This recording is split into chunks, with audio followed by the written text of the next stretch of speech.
Ocean gate Titan submarine ತನ್ನ ಪ್ರಯಾಣವನ್ನ ಕೆನಡಾದ ಸೆಂಟ್ ಜಾನ್ಸ್ ಬಂದರುವಿನಿಂದ ಶುರು ಮಾಡಿತು. ಯಾವ ಜಾಗಕ್ಕೆ ಈ ಸಬ್ಮರೀನ್ ಹೋಗಬೇಕಿತ್ತೋ ಅದು ಸೆಂಟ್ ಜಾನ್ಸ್ನಿಂದ 700 ಕಿಲೋಮೀಟರ್ ದೂರ ನಾರ್ತ್ ಅಟ್ಲಾಂಟಿಕ್ ಸಾಗರದಲ್ಲಿತ್ತು. ಮತ್ತೆ ಇದೇ ಜಾಗದಲ್ಲಿ ತಣ್ಣದಾದ ನೀರಿನ ಕೆಳಗೆ ಸಮುದ್ರದ ಆಳದಲ್ಲಿ ಟೈಟಾನಿಕ್ ಹಡಗಿನ ಮುಳುಗಿದ ಅವಶೇಷಗಳಿದ್ದವು. ಶನಿವಾರ ಜೂನ್ 17, 2023ಕ್ಕೆ ಈ ಪ್ರಯಾಣವನ್ನ ಶುರು ಮಾಡಿದ್ರು ಮತ್ತು ಪ್ಲಾನ್ನ ಪ್ರಕಾರ ಮಾರನೆಯ ದಿನ ಬೆಳಗ್ಗೆ 8 ಗಂಟೆಗೆ ಸಬ್ಮರೀನ್ಗೆ ನೀರಿನಲ್ಲಿ ಇಳಿಸಬೇಕಿತ್ತು. ನಿಮಗೆ ಗೊತ್ತಿರಲಿ, ಡೈವ್ನ ಮೊದಲೇ ಟೈಟಾನ್ ಸಬ್ಮರೀನ್ನಲ್ಲಿ ಒಂದು ಸಮಸ್ಯೆ ಕೂಡ ಗುರುತಿಸಲಾಗಿತ್ತು. ಆದರೆ ಅದಾದ ಮೇಲೂ ತಮ್ಮ ಜೀವವನ್ನ ಮುಡಿಪಾಗಿಟ್ಟು ಇದನ್ನ ಸಮುದ್ರದಲ್ಲಿ ಇಳಿಸಲಾಯಿತು. ಅದೇನು ಸಮಸ್ಯೆ ಮತ್ತು ಅದು ಗೊತ್ತಿದ್ದರೂ ರಿಸ್ಕ್ ಅನ್ನ ತಗೊಂಡಿದ್ದಾದ್ರೂ ಯಾಕೆ? ನಾನು ದಿಲಾವರ್. ಬನ್ನಿ ಗೆಳೆಯರೆ, ಡೀಪ್ ಶಿಕ್ಷಣ ಯೂಟ್ಯೂಬ್ ಚಾನೆಲ್ನಲ್ಲಿ ಈ ವಿಷಯದ ಬಗ್ಗೆ ಡೀಪ್ ಆಗಿ ತಿಳಿಯೋಣ. ಗೆಳೆಯರ, ಈ ಪ್ರಯಾಣದಲ್ಲಿ ಒಟ್ಟಾಗಿ 5 ಜನರಿದ್ರು. ಅವರಲ್ಲಿ ಆಕ್ಷನ್ ಏವಿಯೇಷನ್ನ ಫೌಂಡರ್ ಹ್ಯಾಮಿಶ್ ಹಾರ್ಡಿಂಗ್ ಕೂಡ ಇದ್ರು. ಇವರು ಈ ಹಿಂದೆ ಜೆಫ್ ಬೆಜೋಸ್ನ ಜೊತೆ ಅಂತರಿಕ್ಷಕ್ಕೆ ಪ್ರಯಾಣ ಮಾಡಿದ್ರು. ಎರಡನೇದಾಗಿ ಸ್ಟಾಕ್ ಟು ರಶ್, ಇವರು ಓಷಿಯನ್ ಗೇಟ್ನ CEO ಆಗಿದ್ರು. ಈ ಅಮೆರಿಕನ್ ಕಂಪನಿ ಸಮುದ್ರದ ಪ್ರವಾಸೋದ್ಯಮಕ್ಕೆ ಸಬ್ಮರೀನ್ಗಳನ್ನ ನಿರ್ಮಿಸ್ತಾ ಇದ್ರು. ಮೂರನೇ ಸ್ಥಾನದಲ್ಲಿ 78 ವರ್ಷದ ಪೌಲ್ ಹೆನ್ರಿ. ಇವರು ಮೊದಲೊಂದು ಸಾರಿ ಟೈಟಾನಿಕ್ ಹಡಗಿಗೆ ಭೇಟಿ ನೀಡಿದ್ರು ಮತ್ತು ಇವರು ಹಡಗಿನ ಎಕ್ಸ್ಪರ್ಟ್ ಕೂಡ ಆಗಿದ್ದಾರೆ. ಇವರಿಗೆ ಟೈಟಾನಿಕ್ನ ಚದುರಿದ ಭಾಗದಲ್ಲಿ ಬಹಳ ಜ್ಞಾನವಿದೆ. ಮತ್ತು ಕೊನೆಯಲ್ಲಿ ಪಾಕಿಸ್ತಾನದ ಬಿಸ್ನೆಸ್ ಮ್ಯಾನ್ ಶಹಜಾದ ದಾವೂದ್ ಮತ್ತು ಅವನ ಮಗ ಸುಲೇಮಾನ್ ಇದೇ ಸಬ್ಮರೀನ್ನ ಪ್ರಯಾಣಿಕರಾಗಿದ್ರು. ಜೂನ್ 17 ಡೈವ್ ಮಾಡುವ ಮುಂಚೆ ಹ್ಯಾಮಿಶ್ ಹಾರ್ಡಿಂಗ್ ಅವರು ಇಂಟರ್ನೆಟ್ನಲ್ಲಿ ತಮ್ಮ ಕೊನೆಯ ಪೋಸ್ಟ್ ಅನ್ನ ಮಾಡಿದ್ರು. ಅದರಲ್ಲಿ ಅವರು ಬರೆದಿದ್ರು, ಕೆಟ್ಟ ಹವಾಮಾನದ ಕಾರಣ ಅವರ ಡೈವ್ ವಿಳಂಬವಾಗಿದೆ. ನಾಳೆ ಬೆಳಗ್ಗೆ ಸ್ವಲ್ಪ ಸಮಯಕ್ಕೆ ಹವಾಮಾನ ಸರಿಯಾದ ಮೇಲೆ ನಾವು ಡೈವ್ ಅನ್ನ ಮಾಡ್ತೀವಿ. ಈ 5 ಜನರು ತಮ್ಮ ಆಸೆಯನ್ನ ಪೂರ್ಣಗೊಳಿಸಲು ಅಂದ್ರೆ ಟೈಟಾನಿಕ್ನ ಅವಶೇಷಗಳನ್ನ ನೋಡಲು ಹೋಗ್ತಾ ಇದ್ರು. 1912ರಲ್ಲಿ ಟೈಟಾನಿಕ್ ಹಡಗು ಮುಳುಗಿದ ನಂತರ ಮುಂದಿನ ಎಷ್ಟೋ ವರ್ಷಗಳ ಕಾಲ ಹುಡುಕಿದ ಮೇಲೆ ಅಂದ್ರೆ 1985ರಲ್ಲಿ ಕೊನೆಗೆ ಸಮುದ್ರದ ತಳದಲ್ಲಿ ಟೈಟಾನಿಕ್ನ ಅವಶೇಷಗಳು ಸಿಕ್ಕವು. ಟೈಟಾನಿಕ್ ತನ್ನ ಹಿಂದೆ ಎಷ್ಟು ಪ್ರಶ್ನೆಗಳನ್ನ ಮುಚ್ಚಿಟ್ಟಿತ್ತೋ ಈಗ ಅವುಗಳಿಗೆ ಉತ್ತರ ಕಂಡುಕೊಳ್ಳುವ ಸಮಯ ಬಂದಿತ್ತು.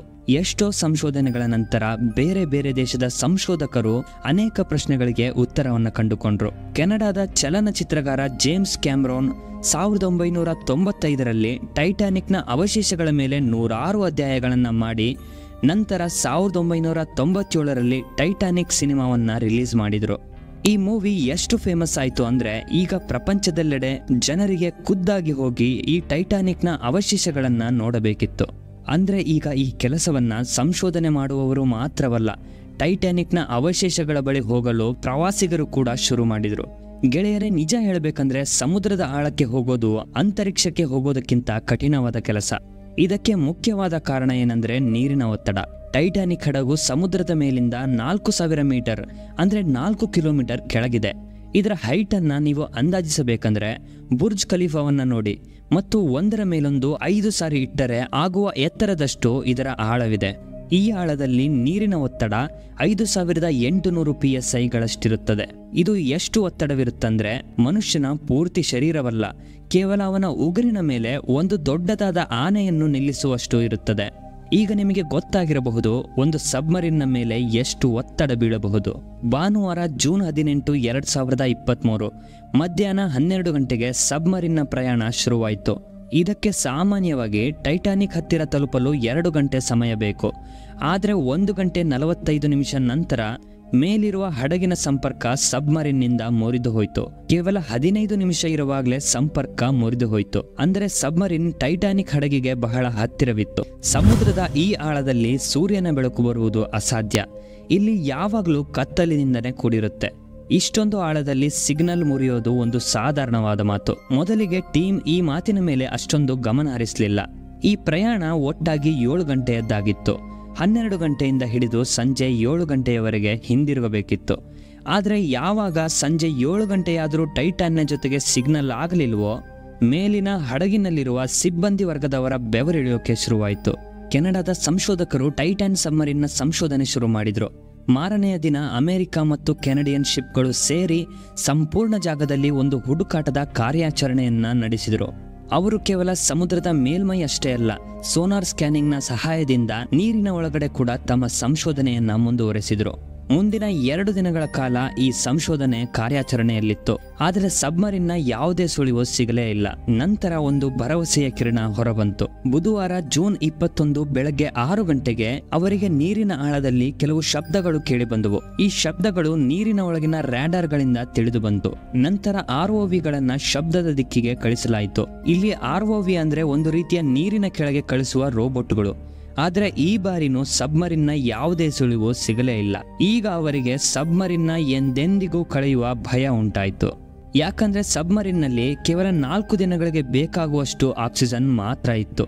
ಆ 4 ದಿನದಲ್ಲಿ 3 ದಿನ ಕಳೆದು ಹೋಗಿತ್ತು. ಆದರೆ US, ಕೆನಡಾ, ಫ್ರಾನ್ಸ್ ಟೀಮ್ಗಳು ಬಿಟ್ಟು ಕೊಡಲಿಲ್ಲ. ಗುರುವಾರ ಜೂನ್ 22ರಂದು ಮತ್ತೆ ROVಗಳನ್ನ ಟೈಟಾನಿಕ್ ಅವಶೇಷಗಳ ಬಳಿ ಕಳಿಸಲಾಯಿತು. ಅಲ್ಲಿ ಕಂಡಿದ್ದು ನಿಜವಾಗ್ಲೂ ಮನಸ್ಸನ್ನ ಚೂರು ಚೂರುಗೊಳಿಸುವಂತಿತ್ತು. ROVಗಳು ನೀರಿನ ಒಳಗಡೆ ಹೋಗಿ ಟೈಟಾನಿಕ್ನಿಂದ 1600 ಅಡಿಗಳ ಹತ್ತಿರ ಸಬ್ಮರಿನ್ನ ಒಂದು ತುಣುಕನ್ನು ಹುಡುಕಿತು. ಯಾವ ಸಬ್ಮರಿನ್ ಟೈಟಾನಿಕ್ ಹಡಗಿನ ಅವಶೇಷಗಳನ್ನ ನೋಡಲು ಹೋಗಿತ್ತೋ ಅದೇ ಈಗ ಅವಶೇಷವಾಗಿ ಬಿಟ್ಟಿತು.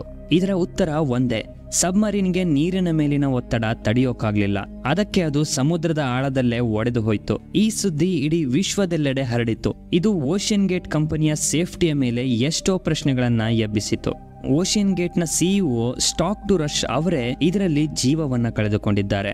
ಅವರು 2021ರಲ್ಲಿ ಹೇಳಿದ್ರು, ನನಗೆ ಗೊತ್ತಿದೆ, ನಾನು ಸಬ್ಮರಿನ್ ಮಾಡಬೇಕಾದ್ರೆ ಕೆಲವು ರೂಲ್ಸ್ಗಳನ್ನ ಮುರಿದಿದ್ದೀನಿ. ಅವರು ಟೈಟಾನ್ ಅನ್ನ ಸ್ಟೀಲ್ನಿಂದ ಅಲ್ಲ, ಏವಿಯೇಷನ್ ಗ್ರೇಡ್ ಕಾರ್ಬನ್ ಫೈಬರ್ನಿಂದ ನಿರ್ಮಿಸಿದ್ರು. ಆದರೆ ಅವರು ಇದರಲ್ಲಿ ಏನೋ ಹೊಸದನ್ನ ಮಾಡಬೇಕಿತ್ತು. ಅಂದ್ರೆ ಅವರಿಗೆ ಇದರಲ್ಲಿ ಏನೋ ಹೊಸದನ್ನ ಮಾಡಬೇಕಿತ್ತು.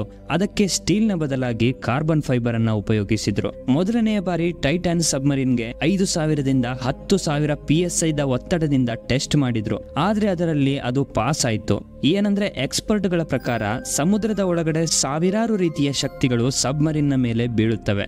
ಅದರಲ್ಲಿ ಕೇವಲ ಒತ್ತಡ ಮಾತ್ರವಲ್ಲ, ನೀರಿನ ಹರಿವು ಕೂಡ ಇರುತ್ತದೆ. ಅದು ಅಲೆಗಳಿಂದ ನಿರ್ಮಿತವಾಗುತ್ತದೆ.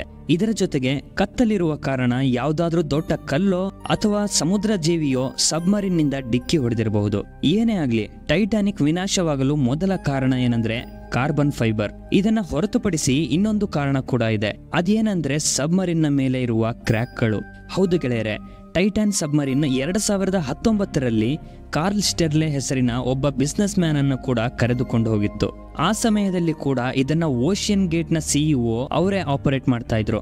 ಕಾರ್ಲ್ ತಿಳಿಸಿದ್ರು, ಆ ಪ್ರಯಾಣದ ಸಮಯದಲ್ಲಿ ಅವರು ಕೆಳಗೆ ಹೋಗ್ಬೇಕಾದ್ರೆ ಅವರಿಗೆ ಟೈಟಾನ್ ನ ಬಾಡಿಯಿಂದ ಕ್ರ್ಯಾಕ್ ಆಗ್ತಾ ಇರೋ ಶಬ್ದಗಳು ಕೇಳಿಸ್ತಾ ಇತ್ತು. At one point, I was actually even able to drive the submarine towards deeper water by the sound of the cracking getting. ಆ ಸಮಯದಲ್ಲಿ ಅವರು ಆ ಶಬ್ದಗಳ ಮೇಲೆ ಅಷ್ಟೊಂದು ತಲೆ ಕೆಡಿಸಿಕೊಳ್ಳಿಲ್ಲ. ಯಾಕಂದ್ರೆ ಅವರಿಗೆ ಓಷನ್ ಗೇಟ್ ನ CEOದ ಮೇಲೆ ಅಪಾರವಾದ ನಂಬಿಕೆ ಇತ್ತು. ಈ ಮಾತು ನಿಜ ಆಗಿದ್ರೆ ಟೈಟಾನ್ ಬಾಡಿಯ ಮೇಲೆ ಇರುವ ಕ್ರ್ಯಾಕ್ಗಳೇ ಈ ಸಂಗತಿಗೆ ಮೊದಲ ಕಾರಣ. 2018ರಲ್ಲಿ ಓಷನ್ ಗೇಟ್ ನ ಒಬ್ಬ ಕಾರ್ಯಕರ್ತ ಕೂಡ ಟೈಟಾನ್ ನ ಕಾರ್ಬನ್ ಫೈಬರ್ ನ ಮೇಲೆ ತನ್ನ ಧ್ವನಿಯನ್ನು ಎತ್ತಿದ್ರು. ಗೆಳೆಯರೆ, ಯಾವ ಆಳದಲ್ಲಿ ಸಬ್ಮರಿನ್ ಒಡೆದಿದೆ ಅಲ್ಲಿ ಅದಕ್ಕೆ ಒಡೆಯಲು ಕೇವಲ 0.3 ಸೆಕೆಂಡ್ ಮಾತ್ರ ಹಿಡಿದಿದೆ. ಅಂದ್ರೆ ಕಣ್ಣು ಮಿಟುಕಿಸುವಷ್ಟರಲ್ಲಿ ಚೂರು ಚೂರು.